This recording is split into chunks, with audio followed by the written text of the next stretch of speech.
Les Tunisiens préfèrent en général utiliser le bac pour se rendre à Djerba. Ancien repère de corsaires, l'île a connu une histoire mouvementée où se sont succédées les premières tribus berbères et les Phéniciens il y a bien longtemps. On pêche le poulpe avec ses jarres. Chaque série porte les couleurs d'une famille de pêcheurs. Un piège imparable auquel le poulpe ne peut échapper.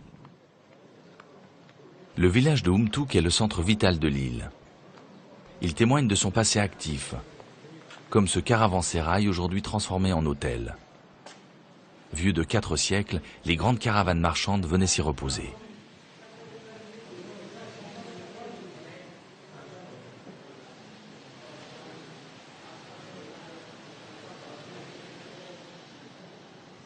L'architecture fortifiée de Djerba témoigne de la longue présence sur l'île des Ibadites, qui défendaient leur autonomie avec d'imposants contreforts, y compris autour des mosquées.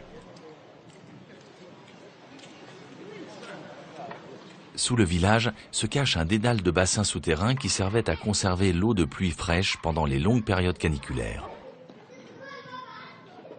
Comme un madia, on tisse encore à la main de belles étoffes. Plus on se rapproche du sud, plus on se protège du soleil et du sable.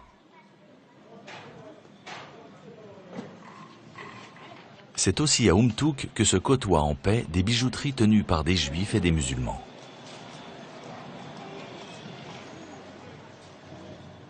L'île est vaste, près de 30 km de long.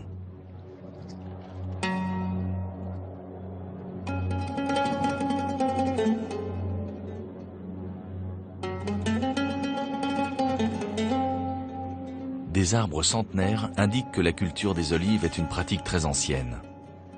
On découvre des oliviers séculaires, millénaires, aux troncs tourmentés, noués, éclatés. Certains ont plus de 2000 ans et datent de l'époque romaine.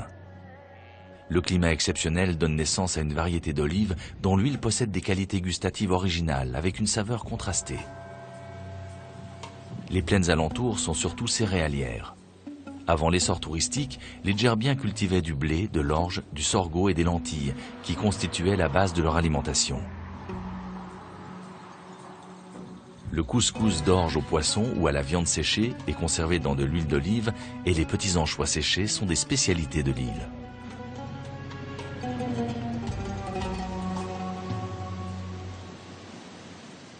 Djerba a très tôt fait le choix de préserver son urbanisme. Les complexes hôteliers sont situés au nord de l'île, dans la zone réservée au tourisme. Lagunes et longues plages de sable sont une invitation évidente à la paresse.